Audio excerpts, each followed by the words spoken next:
Mackenzie, my favorite part of March Madness is honestly the Cinderella stories. Yeah, the last true Cinderella was, of course, the 2018 Loyola-Chicago Ramblers, who went all the way to the Final Four. I backtracked with the star of the team, Marques Townes, to relive the biggest moments from their run and, of course, talk about Sister Jean. So take a look. We want to backtrack a little bit to your run in 2018. What do you remember most about this time? Because you guys, Selection Sunday, you guys were an 11th seed. So what confidence do you guys have going into this tournament that you guys could actually make that run? I say all the confidence in the world. I mean, if you look back on that year, we were doing very well throughout the season. And, you know, our motto was always taking one game at a time. If we can get into the tournament, we knew that we can compete with anybody in the country. You know, because, you know, the mid-majors and the high majors are right there next to each other. It truly is, and you can see it every year.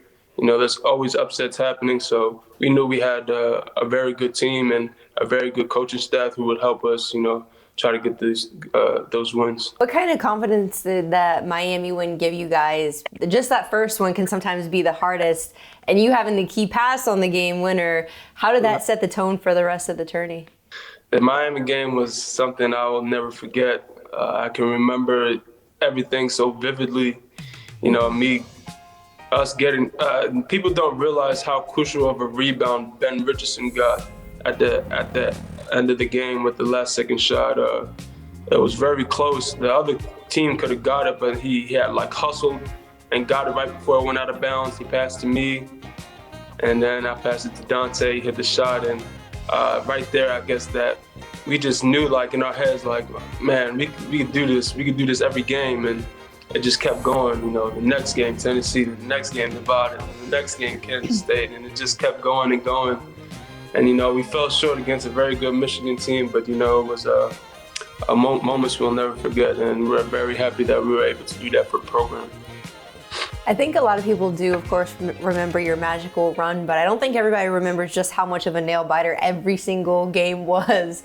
So I'm curious which game, if any, did you feel could have gone the other way at some point when you look back now?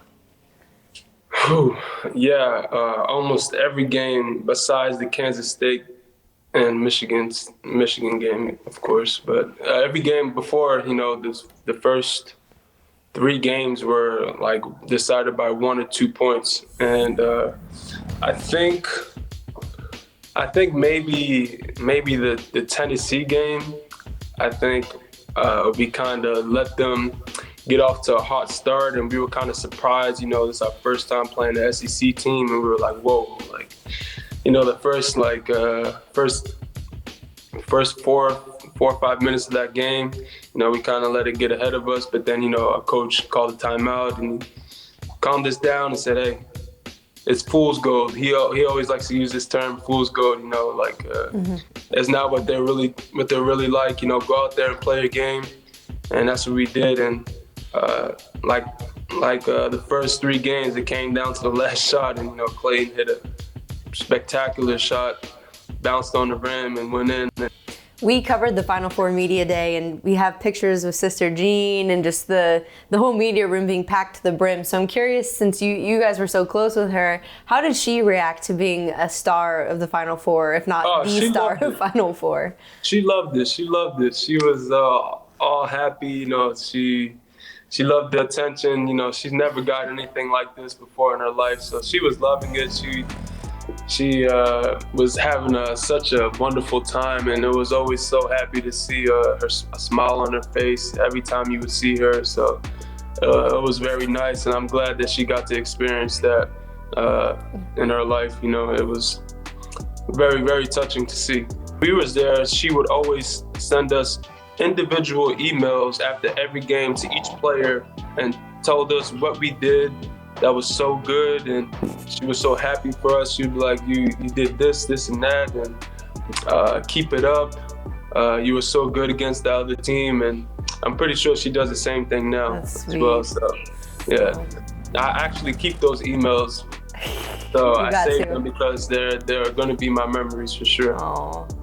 sometimes she'll pray for the other team to miss their shots and for us to make ours. And for the refs, to call a good game. And she'll be like, watch out for number 5. He's a shooter. He's a lefty, and stuff like this. So it was very nice.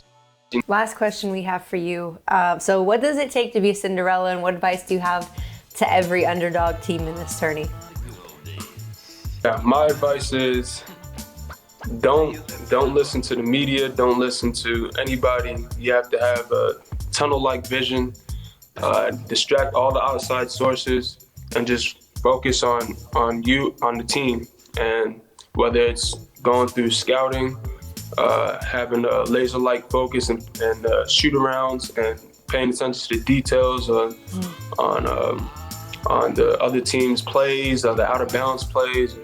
Those things matter. And one thing that made us such a great team was we didn't care who got the shine, or we didn't care if it was one person this day, one person that day, because when we all share the ball, everybody gets the glory, and that's what happened. Literally, you'll see it. First game was Dante, next game was Clay, the next game was me, then the next game was Ben, and then I think the next game maybe Krutwick had a fantastic game. So it was just it could be anybody any night, and when you share the ball and when you play as a team, everybody gets the glory, and that's what you got to try to do. A little March Madness magic wouldn't hurt. So definitely one of ours was Sister Jean. So that definitely helped us for sure. Let's be honest, Mackenzie, Sister Jean is still the MVP for the tournament this year. The Ramblers are back in the tournament. She's back at the very young age of 102. And I'm picking them right here, right now, to beat Ohio State on Friday in the first round. I can feel it within my spirit, Mackenzie. March Madness does that to people, Annalise, and we are just getting started with this tourney talk. Up next, Duke legend Carlos Boozer joins the show.